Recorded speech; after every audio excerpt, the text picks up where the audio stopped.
Bismillahirrahmanirrahim. Alhamdulillahi rabbil alamin wal aqibatu lil muttaqin wassalatu wassalamu ala rasulihil karim. Amma ba'd. Assalamu alaikum, hurmatlı zamandaşlar, hurmatlı mekendештер. Улуу жараткан Аллах субханаху ва таалага чексиз мактоолор болсун. Сүйүктүү пайгамбарыбыз Мухаммад алейхиссалату вассаламга салаваттар жана саламдар болсун. Кайрадан ушул эфир аркылуу жолуктурган Алла таалага чексиз мактоолор айтуу менен бүгүн биз сиздерге Аллага зикир айтуу жана анын сүйүктүү пайгамбары Мухаммад алейхиссаламга салават салам айтуунун сооптору жана пайдалары жөнүндө айтып бермекчибиз. Аллахты эстөө момун үчүн эң бир пайдалуу, сооптуу нерселер жана Аллахтын бизге болгон өкүмү. Зикир бул кааласак айтып, кааласак айтпай кое тургандай эле эмес. Тескерисинче, дайым Алла Таала эстеп турууга чакырган чакырыгы жана буйругу болуп эсептелет. Вала зикруллахи акбар, садакаллахул азим. Аллахты эстөө албетте бул эң улуу иштердендир деп айтат. Жана башка бир аяттарда болсо, Алла Таала фазкуруни азкуркум. Эстегиле мени, мен дагы силерди эстеймин дейт. Вазкур раббака фи нафсика. Аллах Тааланы өзүңдүн ичиңде купуя эсте, жахыр тышыңда эсте, тадарруан жалынып, жалбарып, чындап, берилип көңүл коюп эсте дегени. Мына ушул аяттардын жыйындысы бардыгы бизге Аллах субханаху ва тааланы эстеп турууга чакырат. Вазкуруллаха касира лааллакум туфлихун. Аллахты көп эстегиле, туфлихун, нажат табасыңар, ийгилик табасыңар, кутуласыңар дейт. Демек, зикир кылууда кутулуу бар. Иннал муслимина вал муслимат, мусулман эркектер жана мусулман аялдар, Аллага моюн сунуучу эркектер жана Алла Таалага моюн сунуучу аялдар, ваззакирина, Аллах Тааланы көп эстеүүчү эркектер, Аллахты көп эстеүүчү аялдар. Эмне болуптур буларга? А'аддаллаху лахум магфирatan ва ажран азима. Аллах Таала аларга өзүнүн алдынан кечиримди даярдап койду. Ва ажран азима, магфиратты жана кечиримди, улуу соопторду Кудай Таала даярдап койгон. Демек, ошон үчүн зикир кылган адам эч качан кур калбайт. Аллах Тааланын астында сөзсүз бир сыйлыкка татыктуу ээ болот. يا أيها الذين آمنوا اذكروا الله ذكرا كثيرا وسبحوا بكرة وأصيلا. Allah Taala'ga iman keltirgen momун pendeler. Allah Taala'ны көп эстегиле. Васаббиху, ага мактоо айткылат, улуулоо айткылат, такаддус айткыла. Эрте менен жана башка мезгилдерде. Мына ушул аяттардын бардыгы Аллах Таалa'ны эстөөгө чакырган Аллахтын буйруктары. Ошондуктан биз дайыма эрте менен жана кечинде өзгөчө отуруп алып Аллахты эстөөгө убакыт ажыратканыбыз жакшы. Анан дайыма Аллах Тааланы эстеп жүрүү момунга, мусулманга бул табышталган нерсе. Аллах субханаху ва таала сахабаларды мактаган. Аларды бир татыктуу, ушулардын кылган иши жакшы экендигин, жана ушундай адамдардын баалуу экендигин, жакшы инсандар экендигин баалап Кур'ан-ы Каримде мындай дейт.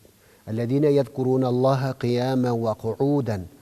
Шундай сахабалардын касиетин. Алар шундай бир инсандар ядкуруна Аллаха. Аллах Тааланы эстешет. Отурса да, куудан жатса да, турса да, дайым Аллах Тааланы ар абалда Аллах Тааланы эстеринен чыгарбай, диллеринен түшүрбөй эстеп турушат. Муну менен эле чектелип калбастан ятафаккаруна. Алар пикир кылышат, ой жүгүртүшөт. Дайым пикиринде, тафаккурунда, мындай терең ойлонуусунда, бүгүнкү жаңы тил менен айтканда, анализ деп турсат, салыштырып турат. Алла Тааланын жараткан жаратылышына ой чаптырып турат. Жана ошонун туура өзүнө жыйынтып жана сабак чыгарып турушат. Алладина ятафаккаруна ядкуруна Аллаха қияman ва қуудан ва ала жунубихим ва ятафаккаруна фи халқис самавати вал ард. Асман менен жердин жаратылышына ой чаптырышат. Анан айтышат: Раббана ма халакта хада батила. О жараткан Аллахым Раббыбыз, сен буларды жөн эле бемаксат, орунсуз жараткан жериң жок. Ар биринин максаты орду, анан бул жашоодогу анан аткара турган милдет вазифасы бар дейт. Көрдүңүзөрбү? Мына ушинтип ал өздөрүнө Аллахты эстөө менен жыйынтык жана сабак алышат. Мына ушул чыныгы момундун, мусулмандын касиети. Зикирдин ушундай адамга алып келе турган пайдалары бар. Эми саар кечте айтып тура турган зикирлерди пайгамбарыбыз бизге үйрөтүп кеткен. эрте менен жана кечинде айтып турушлук үчүн мындай дейт. Пайгамбарыбыздан Хазирети Абу Хурайра риваят кылып айтат: "Калиматани хафифатани". Эки калима сөз бар, эки сүйлөм сөз бар. Ал аябай тилге жеңил. Бирок таразыда абдан салмактуу дейт. Ал эмне десе, ал субханаллахи ва бихамдихи ва субханаллахил азим. Ушул эки сөз тилге жеңил дейт. Оордугу жок. Көп деле убакыт албайт. Бирок ушуну айтып жүргөн инсандарга кыямат күнүндө эмне пайданып кетет десе, таразыда абдан салмактуу оор басып берет дейт. Эмне үчүн бул эле таразыны айтып атат? Себеби биз бул дүйнөдө ахиретке камданып жатабыз. Ахиретке сооп топтоп жатабыз. Ал дүйнөдө инсандын сооптуу иштери менен инсандын жаман иштери таразаланат. Анын кайсынысы көп экен деп ошого жыйынтыктап баа берилет. Сооптуу иштери көп болсо, албетте инсан ийгиликтүү болот дагы, ага Аллахтын даярдап койгон бейиштери болот. Дагы пайгамбарыбыз саллаллаху алейхи ва саллям ошол зикир жөнүндө айтат: "Ман кала ла илаха иллаллах вахдаху ла шарика лах". Кимде ким ла илаха иллаллах вахдаху ла шарика лах деген келимени айтып жүрсө, ал келиме толугу менен сиздер билесиздер, жана саарда кечте окулат, сүннөт китептерде жазылган.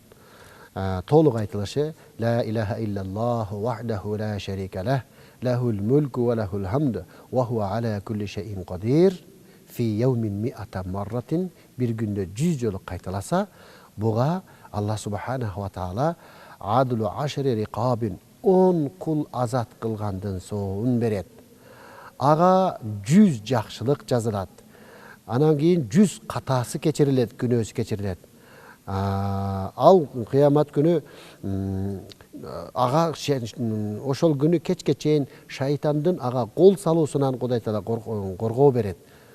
Мана ушундай бир улуу соопко ушул сөздү айтуу менен инсан жетишет дейт. Көрдүңүздөрбү?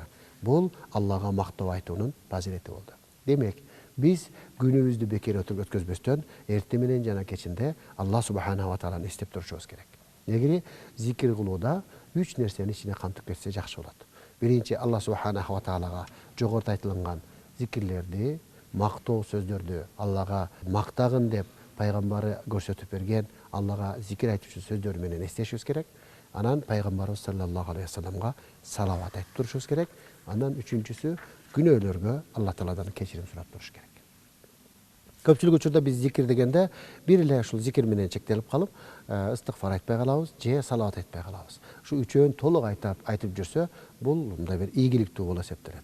Себеби пайгамбарыбызга салават айтуу дагы бул буйрулунган нерсе. Аллах субханаху ва таала кереметтүү Кур'ан-ы Каримде айтат: "Аузу биллахи минеш шайтанир раджим. Инналлаха ва малаикатаху юсаллуна алан наби. Я айюхаллазина аману саллу алейхи ва саллиму таслима". Бул аяттын мааниси, котормосу: албетте Аллах Таала жана анын бардык периштелери пайгамбарга салават айтып турушат, дуа кылып турушат. Салаваттын бир мааниси: "О Аллах Таалага ыйман келтирген ыймандуу пенделер, саллу, салават айткыла, салам айткыла пайгамбарга" деп Аллах Таала өкүм берди. Мына ушул өкүмдүн иретинде бизге пайгамбарга салават айтуу милдеттүү болуп эсептелет. Пайгамбарыбызга салават айтпай койгон инсанды пайгамбарыбыз саллаллаху алейхи ва саллям бахил деп атады. Бахил дегени ичи тар дегенди түшүндүрөт. Рагима анфу раджулин зукирту индаху ва лам юсалли алейха дейт. Буну пайгамбарыбыз айтат: мурду жер сүзүп калсын. Каргыш мындай жаман каккы иретинде айтып атат. Мурду жер сүзүп, жерге ышкаланып калсын. Ушундай бир киши ал мага атымды угуп туруп мага салават айтпаган болсо дейт. Мына ошондуктан келиңиздер, урматтуу мусулмандар, пайгамбарыбыздын аты аталганда саллаллаху алейхи ва салламды айтайлык. Пайгамбарыбыздын атын айтканда салават менен коштуктап айтайлык. Пайгамбарды Мухаммад деп сенсиреш, Мухаммад деп тоготпостук тил менен сүйлөшлүк пайгамбарды мындай кемсинтүү, басынтуу менен барабар. Пайгамбар деген улуу Аллахтын сүйкүмдүү элчиси болгондуктан дайыма урмат менен тилге алууга тийиш. Ошон үчүн пайгамбарыбыз дегенде саллаллаху алейхи ва саллам деп сүйлөш керек. Пайгамбарыбыз Мухаммад алейхи салам деп сүйлөш керек. Пайгамбарыбыздын Мухаммад деген атын уккан адам салават айтыш керек. Өмүрүндө бир жолу салават айтышлык важип дейт аалымдарыбыз. ар бир пайгамбарыбыздын атын укканда саллаллаху алейхи ва саллям деп салават айтыш керек. Пайгамбарыбыздын аты аталып, анан аны угуп туруп салават айтпаган инсанды бир риваятта мурду жер сүзүп калсын деди, экинчи бир риваятта бахыл деди. Сараң деп пайгамбарыбыз атап кетти. Ошондуктан пайгамбарыбызга салават айтканды унутпашыбыз керек. Эрте менен жана кечки зикирлерибизде сөзсүз мисалы үчүн 100 жолу Алла Таалага мактабат айтсак, пайгамбарыбызга 100 жолу салават, анан пайгамбарыбызга күнөөлөрүбүзгө 100 жолудан астагфируллах айтканыбыз эң абзел болот. Hazreti Abdullah ibn Amr ibn As риваят кылат, мындай дейт: "Аннаху сами'a", ал пайгамбардан уккандын тастыктайт. "Мен салла алейя салатан", ким мага бир салават окуса, Алла Таалага ага 10 салават окуйт. Эми салават эмне? Салават бул дуа маанисин түшүндүрөт, салам маанисин түшүндүрөт. Ал пайгамбарыбызга мындай бир даңктоо, пайгамбарыбызга алкыш иретинде Алла Таала өзү буйруп, анын тексттерин пайгамбар алейхиссалам жана Алла Таала бизге үйрөтүп берген, ошол тилде айтып турушубуз керек. Бул демек шарият болуп эсептелет, исламдын буйругу болуп эсептелет, бул калтырбоого тийиш. Дагы бир риваятта Ибн Мас'уд мындай деп келтирет: "Аулан наси яумал кыямати аксарухум салатан". Кыяматтагы эң алдыңкы инсандар ким болот десе, пайгамбарга эң көп салават айткандар болот дейт. Аус ибн Аус мындай деп айтат: Пайгамбарыбыз саллаллаху алейхи ва салламдан риваят кылып: "Инна мин афдали айямикум яумал жумати", силердин жума күнүндөгү эң жакшы ишиңер, күнүңөрдүн эң жакшы жума күнүңөрдүн жумалардын эң жакшысы деп айтса болот. Фа аксиру инна мин афдалил айямикум яумал жума. Күнүңөрдүн эң жакшысы бул жума күнүңөр болуп эсептелет. Ал эми аксиру мин ала, ошондуктан ушул жума күнүндө мага салаватты көбөйткүлө деген. Ошондуктан жума күнү салаватты көп айтышыбыз керек. Жума күнү бул 4-күндүн күндүн асырынан башталат, жума күндүн асырына чейин болуп эсептелет. Ошон үчүн 4-күнү күнү кечинден баштап эле, асыр намазынан баштап эле, ар намаздан кийин салаватты көбөйтүш керек пайгамбарга. Фа инна салатакум ма'рудатун алайя. Анткени силер айткан, силер окуган салават мага көрсөтүлөт, алдымдан өткөзүлөт деди. Факалу, пайгамбарыбыздын сахабалары айраң таң калышып сурашты: "О Аллахтын элчиси, биздин айткан салаваттар сизге кантип көрсөтүлөт? Эмне сиз кабырда денеңиз чирип кетпейби?" дегендей ой салышты. Пайгамбар айтты: "Якулу балайта" деп. "Сиз денеңиз жерди жеп койсо дагыбы" дегенде, Алла Тааланын пайгамбар айтты: "Инналлаха харрама алал арди аджсадул анбия". Алла Таала жерге пайгамбарлардын денесин жешти арам кылды деди. Жер жеп кете албайт. Эмне айтканда, пайгамбарлар денеси кабырында чирибей, күнү-күнүндөй таза жатат деген сөз, кыямат күнүнө чейин. Көрдүңүздөрбү? Демек пайгамбарга салават айтуунун канчалык орду бар экендигин. Ошон үчүн пайгамбарга салаватты көбөйтөлүк. Вала тажалу кабри абдан маидан ва саллу алайя фа инна салатакум тубаллигуни хайсу кунтум. Hazreti Abu Hurayra дагы ушул риwayatты жеткизет. Пайгамбар айтты: "Менин кабырымды айт кылып албагыла, майрамдай турган, сайрамдай турган жер кылып албагыла. Мага салават окуп тургула, айтып тургула. Анткени силер окуган, силер айткан салаваттын сообу мага кай жакта болсоңор дагы мага жеткизилип турат" деди. Көрдүңүздөрбү? Ошондуктан салаватты бул кайда болбосок, бул жерде болсок дагы, эгер ажыга, умрага барып калсак, пайгамбарыбыздын Мединасына, Раузасына жакын барганыбызда, ошол жерде дагы салаватты айтып турабыз. Күндөрдөн бир күн раджулун яду фи салатихи ва лам юмаджидиллаха. Яни пайгамбарыбыз саллаллаху алейхи ва саллям бир кишини көрдү. Ал намазында Аллага мактап айтпаптыр, пайгамбарга салават айтпаптыр. Пайгамбар айтты: "Бул инсан чакыргылачы" деди. Ажила хада сумма да'аху факала ау ли гайрихи. Ушуга же ошол инсанды кайра чакырды дагы. Эгер иза салла ахадукум, кабар берип атат. Эгер сиздердин араңардан кимдир бирөө намаз окуса, ал биринчи Аллага мактап айтсын, Алла субханаху ва таалага мактап айтсын, сана айтсын. Андан кийин пайгамбарга салават айтсын. Сумма яд'у бa'да ма ша'a. Андан кийин эмнени дуа кылса ошондой кылсын деди. Ушул риваяттардан дуа кылуунун адеби келип чыгат. Биринчи Алла Таалага мактоо айтат, пайгамбарыбызга салават саламдарды айтат. Андан кийин дуада ким эмне муктаждыгы болсо, кимге эмне дуа кылышлык керек болсо, анан кыла бериш керек. Мына ошондой экен. Эми дагы бир риваятта айтат, бир айтам айтты: "Я Расулаллах, кад алимна кайфа нусаллиму алейка."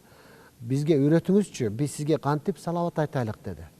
Пайгамбарыбыз саллаллаху алейхи вассалам айтты: "Кулу", мынтип айткыла: "Аллахумма салли аля Мухаммад ва аля али Мухаммад, кама саллайта аля Ибрахима ва аля али Ибрахим, иннака хамидун маджид. Аллахумма барик аля Мухаммад ва аля али Мухаммад, кама баракта аля Ибрахима ва аля али Ибрахима, иннака хамидун маджид." Бул салават баарыбызга тааныш болсо керек. Анткени биз 5 вакыт намазыбызда ат-тахиятудан кийин ушул салаватты айтып жүрөбүз. Ушул салават дегенде, ушул салаватты толук айтканыбыз эң жакшы болот. Бул салаваттын маанисин да айтып берип коеюн. Бул эмне деген маани камтылат? Аллахым, дуа саламдарымды Мухаммед алейхиссаламга, анын үй бүлөсүнө жибергин. Кандай эле биз Ибрахим алейхиссаламга, анын үй бүлөсүнө мындай салават окуп дуаларды жибергендей. Аллахым, менин сүйүктүү пайгамбарым Мухаммад алейхиссаламдын үй бүлөсүнө береке бергин. Кандай эле Ибрахим алейхиссаламдын үй бүлөсүнө береке пейиз бергениңдей деген маанини камтыйт. Көрдүңүздөр. Дагы бир риваятта ушундай эле бир анимени келтирген. Пайгамбарыбыздан суралганда: "Кулу", айтыңыздар: "Аллахумма салли аля Мухаммад ва аля али Мухаммад, кама саллайта аля Ибрахима ва аля али Ибрахима, иннака хамидун маджид" деген салаватты айтыңыздар деп айтты. Демек, урматтуу момун мусулман бир туугандар, салават айтуу бул ушундай бир чоң фазилеттүү, ошондой эле мезгилде Алла Тааланын буйругу, бул биздин мойнубуздагы милдетибиз экен. Пайгамбарга көп салават айтууну Алла субханаху ва таала баардыгыбызга насип кылган болсун. Ошо биз башында айткандай, демек, Аллахты эстөөдө сөзсүз биринчи Алла Таалага мактоолор болсун. Алланы мактап атканда тилибиз менен, көңүлүбүз менен, жүрөгүбүз менен бирдей толук эстегенге аракет кылыш керек. Мына ошондо зикир бараалына жеткен зикир болот. Экинчи, пайгамбарыбыз саллаллаху алейхи вассаламга салават айтышыбыз керек. Салават айтканда дагы көңүл коюп, кунт коюп, мен айтып аткан салаваттар пайгамбарыбыз саллаллаху алейхи вассаламга жетип атат деген бир чоң бир жакшы сезимдер менен салаваттарыбызды айтышыбыз керек. Үчүнчү бөлүгүндө бул зикирди толтурууда бул жакшы нерсе, ал истигфар. Пайгамбарыбыз саллаллаху алейхи вассалам күнөөлөрдү, бул да зикирге кирет, күнөөлөрдү эстеп истигфар айтып турууга буйруган. Өзүңөрдүн кылган, өтмүштө кылган күнөөңөргө тооба кылгыла деген. Тооба кылуу деген бул истигфар айтуу деген. Астагфируллахал азим. Билгенлер эң жеңили ушул. Алла Таала менин күнөөлөрүмдү кечир дегенди түшүндүрөт. Истигфар айтып туруш керек. Анда эмес, урматтуу момун мусулман бир туугандар, мына ошентип бүгүнкү биз берүүбүздө сиздерге Алла Таалага мактоо айтуунун, сүйүктүү пайгамбарыбыз саллаллаху алейхи вассаламга салават айтуунун фазилеттери жана бул милдетибиз экендигин айтып өттүк. Ошол эле мезгилде адам катакер болот, күнөөкөр болот. Мына ошондуктан кылган күнөөлөрүнө истигфар сурап туруш керек. Пайгамбар саллаллаху алейхи вассалам айткан: "Күнөөңөргө кечирим сурагыла, мен бир күндө 70 кем эмес истигфар сурап турам Алла Тааладан" деген. Пайгамбарыбыз саллаллаху алейхи вассалам Хазирети Айша сурады: "Аллахтын пендеси, эмне сиз күнөөлөрүңүз кечирилген болсо да, мурунку кийинки күнөөлөрүңүз кечирилген болсо да, Алла Тааладан кечирим сурайсызбы?" дегенде, Алла Таалага: "Мен шүкүр келтирүүчү пенде болсом болбойбу?" дейт. Эми Алла Тааланы саар кечте намаздарда туруп Алланы эстеп, истигфарларды келтирип, истигфар айтууга өкүм берген пайгамбар мына ошондой деп бизге жол көрсөтүп кетти. Ошондуктан истигфарларды дагы эч качан калтырбастан дайым айтып жүрүүгө биз аракет кылалы. Алла субханаху ва таала өзүн эстөөчүлөрдөн, сүйүктүү пайгамбардын жолун жолдоочулардан, жанагы салават айтуучулардан болсун. Кыямат күнү пайгамбарыбыз саллаллаху алейхи вассаламдын шафаатын баардыгыбызга буйруп насип кылышыны биз Алла Тааладан тилек кылып дуа кылып кетмекчибиз. Ассаламу алейкум ва рахматуллахи ва баракатуху.